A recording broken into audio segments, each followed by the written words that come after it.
दोस्तों, आज की कहानी है बहुत सुबह का नाश्ता मैं बना दूंगी, तुम अपना वैलेंटाइन डे मनाओ।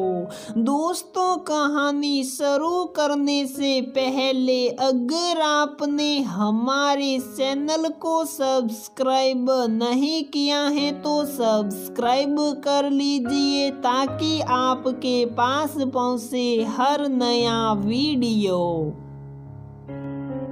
क्या कर रही हो अनु? कुछ नहीं भाभी, वो वैलेंटाइन डे अगले हफ्ते है ना, तो बस वही देख रही थी कौन सा सूट पहनूं। लेकिन हमारे घर में वैलेंटाइन डे नहीं मनाते अनु। क्या? लेकिन क्यों भाभी, उदास हो? अनु ने अपनी जेठानी किरण से कहा। माँ जी और बाबूजी को पसंद नहीं ये सब। मैं भी जब शादी करके आई और पहला वैलेंटाइन डे आया, दिल ही दिल में कितने सपने सजा बैठी थी कि तुम्हारे जेठ जी के साथ फिल्म देखने जाऊंगी, फिर शॉपिंग और कैंडल लाइट डिनर। लेकिन माँ जी को जैसे ही पता चला, उन्होंने अच्छी खासी क्लास लगा दी हम दोनों कि ओह भाभी, अब मेरा क्या होगा? उदास हो? अनु ने कहा तो अपनी नई नवेली देवरानी पे किरण को प्यार उमड़ आया। किरण की शादी के 10 साल बाद अनु दुल्हन बन आई थी। किरण ने अनु को अपनी छोटी बहन सा सने देती और अनु भी अपने दिल की बातें किरण से कर लेती। संयुक्त परिवार और कड़क सासू माँ के आगे किरण के अरमान तो सूर सूर हो गए थे। लेकिन अपनी देवरानी के लटके चेहरे को देख किरण ने सोच लिया, शायद जो भी अपने देवर देवरानी का पहला वैलेंटाइन वो मना कर रहेगी। वैलेंटाइन डे के 2 दिन पहले ही अपनी सासू माँ से भूमिका बांधनी शुरू कर दी किरण ने। अम्मा, क्यों ना देवर जी और अनु को पहाड़ी वाली माता रानी के दर्शन के लिए भेज दे। आप तो जानती ही हैं कितनी मान्यता है वहाँ की। अरे बड़ी बहू, ये तुझे अचानक से ये क्या सूझा? शादी के बाद तो मैंने दर्शन करवाए ही थे दोनों के। वो तो ठीक है अम्मा, लेकिन अगर दादी जल्दी बनने की चाह हो तो एक बार और दर्शन करवा दो दोनों की। बाकी आपकी इच्छा। हाँ, वैसे बोल तो ठीक ही रही हो। ठीक है, भेज दो दोनों को। दरवाजे के पास खड़ी सारी बातें सुन रही अनु खुशी से कूद पड़ी। क्यों देवरानी जी, अब तो खुश हो ना? ओह भाभी, आप तो वर्ल्ड की बेस्ट जेठानी जी हो। लेकिन भाभी, आप और जेठ जी भी उस दिन कहीं घूम आते तो मुझे दुगनी खुशी होती। तुम और देवर जी अच्छे से मना लो वैलेंटाइन डे, तो मुझे लगेगा मेरे भी अरमान पूरे हो गए।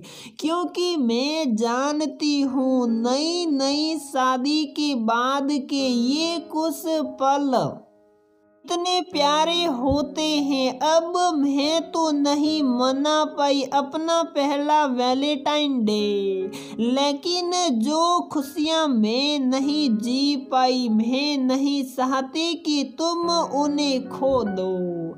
इतनी प्यारी जेठानी पा अनु खुशी से फूली ना समा रही थी, लेकिन अपनी जेठानी के लिए उसे बुरा भी लग रहा था।